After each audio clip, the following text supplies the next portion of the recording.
Dehydration of ether, first number पे dehydration of alcohol,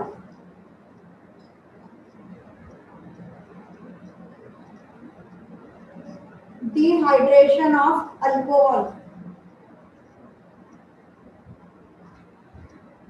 ये part already हम alcohol की प्रॉपर्टीज में पढ़ चुके हैं कि डिहाइड्रेशन जो है वो H2SO4 की प्रेजेंस में हम लोग कर रहे हैं, लेकिन टेम्परेचर दो तरह के पढ़े थे हमने। एक हमने लिया था 443 केल्विन और एक लिया था 413 केल्विन, कम वाला और ज्यादा वाला।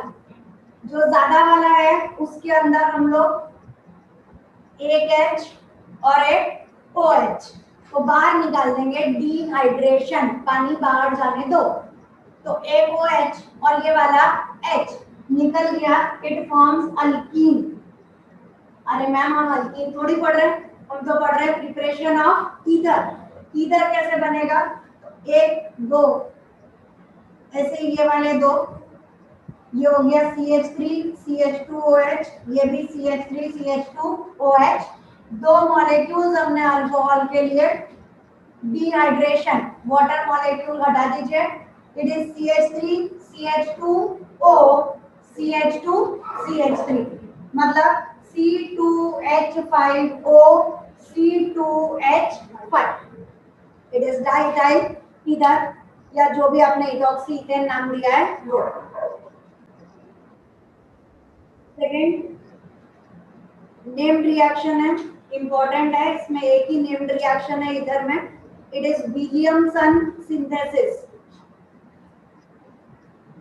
Williamson synthesis.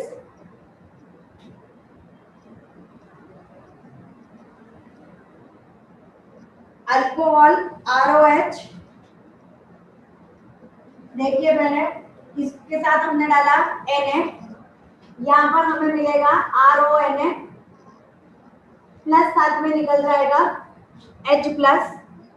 ये RONA को हम लोग रिएक्ट करा रहे हैं विद R-X, क्या होगा, Na जो है वो H के साथ चला जाएगा, यहाँ पर आप चाहो तो माइनस NaCl लिख दो, या यहाँ पर NaH लिख दो, Cl हो तो Cl, Br हो तो Br, जो भी दे रखा हो, हमने कोई भी हैलोजन यहाँ यूज करा, प्लस यहाँ बचा ROR',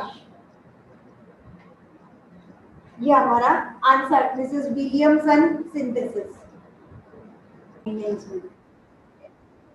alkyl halide, alkyl halide हमने लिया RX, इसको हम लोग ट्रीट कर रहे हैं विद Ag2O, देख लीजिए। अब यहाँ पे Ag2 है, तो यहाँ पर भी Br कितना होना चाहिए, 2, तभी AgBr निकलेगा। तो हमने यहाँ पे लिखा CH3 CH2 Br, इसके दो मॉलिक्यूल्स ले लिए, क्या होगा, AgBr के दो मॉलिक्यूल्स निकल गए। अब ये बचा C2H5O C2H5, वापस से हमारे पास ईथर बन गया, it is C2H5O C2H5 plus 2 molecules of AgBr। Definitely यहाँ पे थोड़ा सा इक्विटी का साइन लगा दिया, खत्म। फ्रॉम अल्कोहल, सारे अल्कोहल वाले चल रहे हैं अभी तो चाहो तो डाइजोमीथेन कर लो, CH3 CH2OH, इसके साथ में हम लोग डाइजोमीथेन डाल रहे हैं, इट इज CH3 कैसे होगा, CH2N2। अभी क्या बाहर निकाले, बनाना हमें क्या है, C2H5, इधर बनाना है तो C2H5O और ये वाला H इसके साथ ज्वाइन कर दो, क्या बन गया, C2H5O CH3, और नाइट्रोजन इसका अलग निकल जाएगा। This reaction occurs in presence of HbF4, ये देख लेना, प्लस साथ में निकला नाइट्रोजन, इसके साथ preparation complete. Physical properties of ether,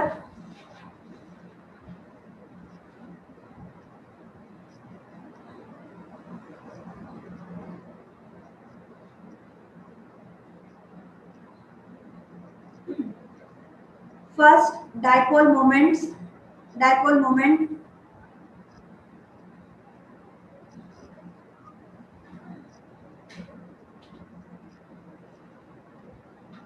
either have structure similar to water H2O.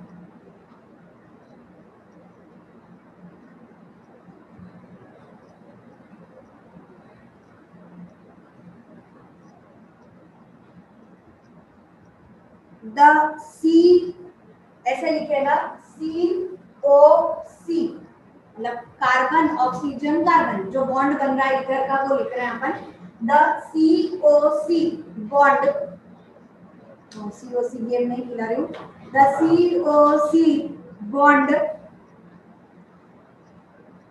In ether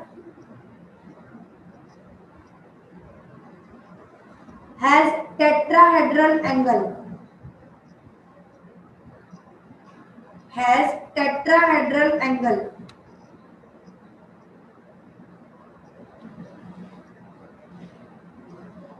the larger bond angle in ether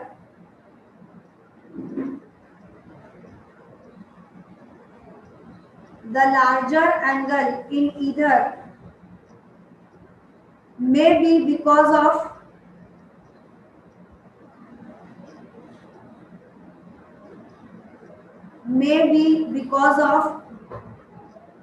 greater repulsive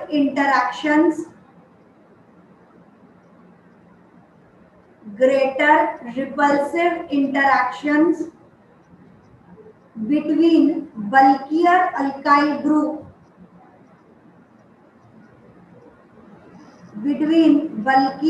alkyl groups as compared to the smaller H atom in water.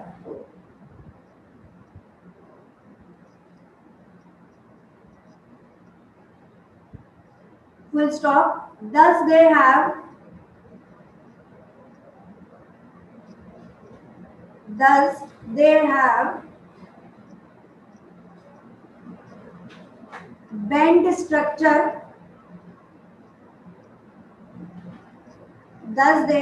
bent structure and a net dipole moment.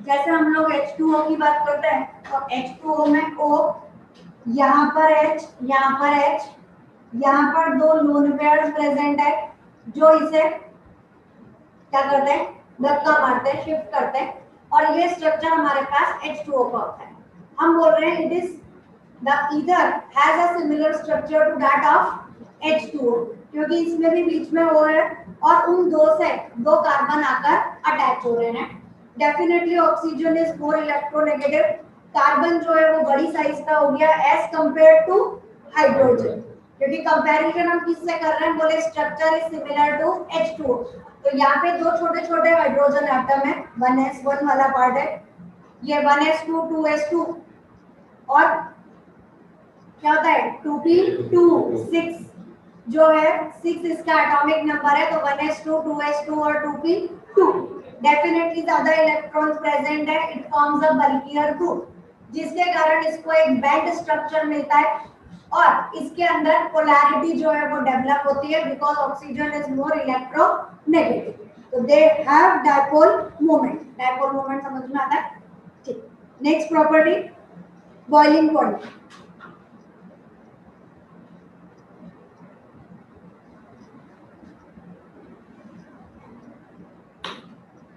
they have low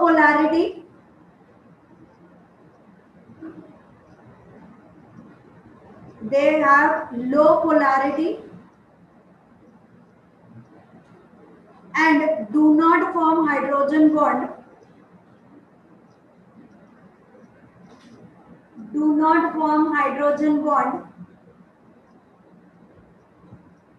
so they have low boiling point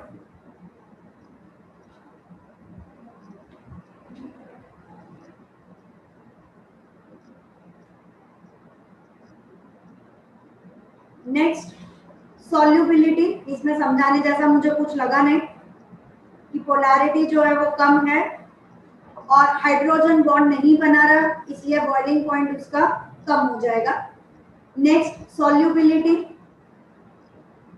solubility में भी हम हमेशा बोलते हैं like dissolves like, यानी कोई चीज में अगर हाइड्रोजन बॉन्ड है तो वो इजीली वाटर के अंदर डिसॉल्व हो जाएगा, अगर नहीं है तो वो इतना इजीली डिसॉल्व नहीं करेगा। तो आंसर यही लिखना है आपको सॉल्युबिलिटी में, they are soluble in,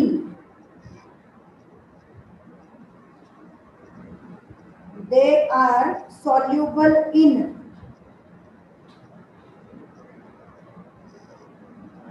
ethanol, नहीं सॉरी एक minute, they are soluble in कैसे लिखेंगे, they are soluble in benzene, they are soluble in benzene but insoluble in water,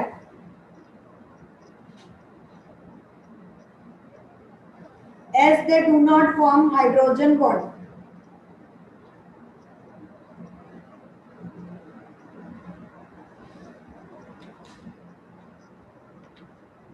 Next heading, chemical properties.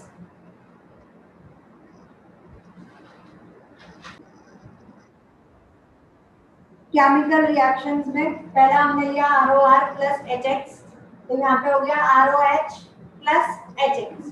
ऐसे आयोडीन के साथ लेंगे, एक मिनट, RH, जैसे हम लोग यहाँ पर ले लेते हैं C2H5O C2H5 प्लस HX, ये वाला पूरा पार्ट जो है हाइड्रोजन के साथ चला गया, इट इज C2H5OH, और ये पीछे वाला पार्ट C2H5 जो भी हमने Cl Br जो भी यहाँ पर लिया हुआ है वो हमारे आंसर में आ जाएगा। Next ROR plus H2O, it occurs in presence of H2SO4, इसे हम लोग हीट करेंगे, क्या दे रहा है ये वाला RO और ये वाला H, एक R और दूसरे वाला भी OH, तो ROH हमें 2 टाइम्स मिल गया, इट इज 2 टाइम्स ROH। अलग अलग होंगे दोनों R तो अलग अलग आंसर अपने को मिलता है, ठीक है। यहाँ पर हमारे पास है ROR plus PCl5, PCl5 word जहां पर भी आता है हम लोग आंसर देते हैं POCl3, PCl3 होता है तो क्या देते हैं H3PO3। ये आपको रटवाया है, याद करवाया है कि PCl5 के साथ यहाँ POCl3 लिखना, PCl3 है तो H3PO3 लिखना। अब क्या बचा,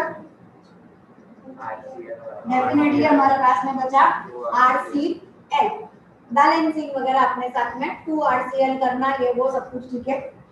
ये वाले पार्ट में यहाँ पर हमारे पास जैसे C2H5O C2H5 है तो ये वाला पार्ट हो गया CH3CO OC2H5, एस्टर बनेगा और एक R जो है वो Cl के साथ जाएगा, इट इज लाइक R और Cl, ये तो निकल गया। उसके बाद बचा CH3CO OR, ठीक है, तो एक एस्टर और एक अल्काइल हैलाइड, ये हमारा आंसर। ले रहे हैं हैलोजिनेशन, हैलोजिनेशन में हमने ब्रोमीन डाला, ये जो ब्रोमीन है इसके लिए ये anisole, this is ortho and para directing, इसका मतलब समझ में आता है नहीं आता। ऑर्थो और पैरा डायरेक्टिंग का मतलब है कि जब Br इसके सामने आएगा तो ये उस Br को डायरेक्ट करेगा, जो आप वर्ड यूज करते हो ना ortho and para directing, like you are sitting in a classroom, है ना, अब आप बहुत स्ट्रॉन्ग हो, आप एसिड हो, कार्बोक्सिलिक एसिड, बेंजोइक एसिड, ठीक है। अब कोई बच्चा नया स्टूडेंट क्लास में एंटर हुआ, उसने सोचा मैं यहाँ बैठूंगी, यहाँ बैठूं, आपने उसको एक जगह दिखा दी, चल वहां जाके बैठ जाओ, मेटा डायरेक्टिंग, सिर्फ एक ही ऑप्शन दिया, कहाँ जाना है, सिर्फ और सिर्फ मेटा पे जाना है। हायर ग्रुप्स, स्मॉलर ग्रुप्स क्या करते हैं, ठीक है यार, तू यहाँ बैठ जा और यहाँ ना जमे तो यहाँ बैठ जा। दो ऑप्शन दे दिए, कौन से? बोले या तो तू ऑर्थो पे बैठ जा या कहाँ बैठ जा, पैरा पे। आप अपनी जगह पर ही हैं, आप अपनी जगह हैं। आपके सामने जब दूसरा ग्रुप आया तो आपने उसे रास्ता दिखाया कि या तो ऑर्थो पे जा या तो पैरा पे जा। तो वही चीज हम यहाँ ड्रॉ कर रहे हैं कि हमारे पास ये एनिसोल है OCH3, BR आया तो उसे या तो ऑर्थो पे भेज दो, या दूसरा ऑप्शन हमने दिया कि okay you can go to para position. The reaction occurs in presence acidic medium, ये डाल दिया अपन लोगों ने, सॉरी CH3 लिख दिया मैंने, okay it is BR, ortho and para directive. उसके बाद में हमारे पास में आया सेकंड, हम लोग लिख रहे हैं Friedel craft alkylation reaction. Friedel craft की पहचान एनहाइड्रस AlCl3, और अल्काइलेशन है तो CH3Cl चाहिए, और असाइलेशन है फ्रीडल क्राफ्ट असाइलेशन, तो उसमें हम लोग लेते हैं CH3COCl। ये अल्काइलेशन, ये असाइलेशन। अभी क्या है, यहाँ पर भी हमने प्रॉपर बैलेंसिंग नहीं करी कि कोई भी पार्ट को अपन ने बैलेंस करके नहीं लिख रखा। इसको भी वापिस समझो कि जब ये Br यहाँ पर आएगा तो क्या होगा, इस जगह पे हाइड्रोजन प्रेजेंट है, वो हाइड्रोजन निकलेगा तभी Br उसकी जगह लेगा। तो वो कहाँ गया, ये H जो है वो Br के साथ रिएक्ट करता है टू फॉर्म HBr। अपन ने लिखा नहीं, ठीक है, छोड़ दिया अपन ने एज इट इज, ठीक है। यहाँ पर है, अब यहाँ तो CH3Cl है, अब क्या होगा, ये वाला जो हाइड्रोजन है ये Cl के साथ जाएगा टू फॉर्म HCl। CH3 उसकी जगह ऑक्यूपाई करेगा, चाहे वो ऑर्थो हो चाहे वो पैरा हो, दोनों जगह पर आपको ये दिखाना है। यहाँ पर हमारे पास में रहेगा एनिसोल अपनी जगह पर OCH3, और जो दूसरा CH3 आ रहा है वो ऑर्थो पे, या फिर वो वाला CH3 जो है वो जाएगा पैरा पे। तो ऑर्थो और पैरा सब्स्टिट्यूटेड कंपाउंड। ऐसे ही next Friedel Crafts acylation reaction, इसके अंदर हमने लिया CH3COCl, सेम हाइड्रोजन जो है वो Cl के साथ जा रहा है, क्या बचा COCH3, ठीक है। CH3 से शुरू नहीं करेंगे, हम क्या लिखेंगे, इट इज COCH3।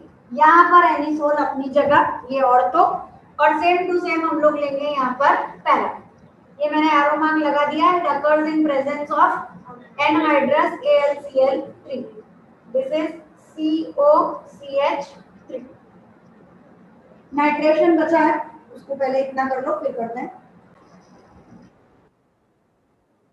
नाइट्रेशन जो है सेम अपन ने एनिसोल लिया, नाइट्रेशन के लिए हम लोग लेते हैं HNO3 और H2SO4। इसमें से जो यूज में आ रहा है वो पार्ट है हमारा NO2, ठीक है। तो यहाँ पर हमने पहले एनिसोल ड्रॉ किया OCH3, और उसके बाद ऑर्थो पे NO2, और ऐसे ही पैरा पर NO2, that is called as nitration. बस कंप्लीट। इसके बाद हमारा टॉपिक बचता है यूजेस ऑफ ईथर। ये हमारी केमिकल प्रॉपर्टीज हुई। इसके बाद uses of ether,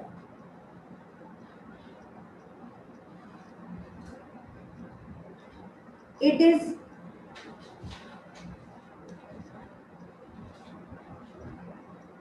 used in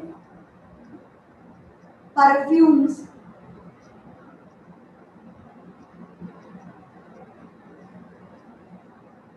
उसके बाद in manufacturing of smokeless powder,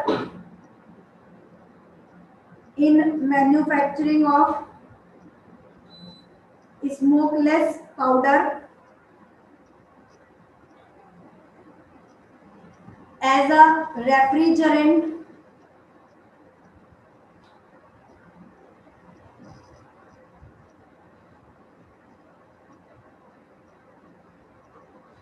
in extracting as a extracting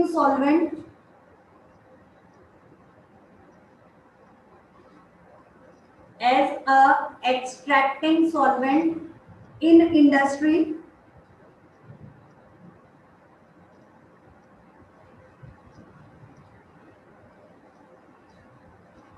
next, in surgeries as an anaesthetic agent, जो क्लोरोफॉर्म का काम होता है, in surgeries as an anaesthetic agent.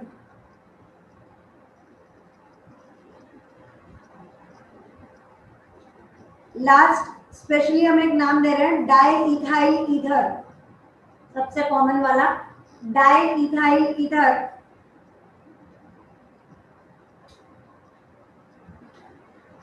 is used as an industrial solvent.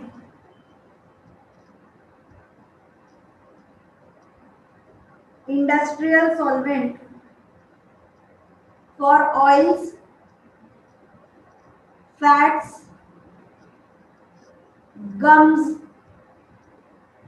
oils, fats, gums and resins, resins, resins.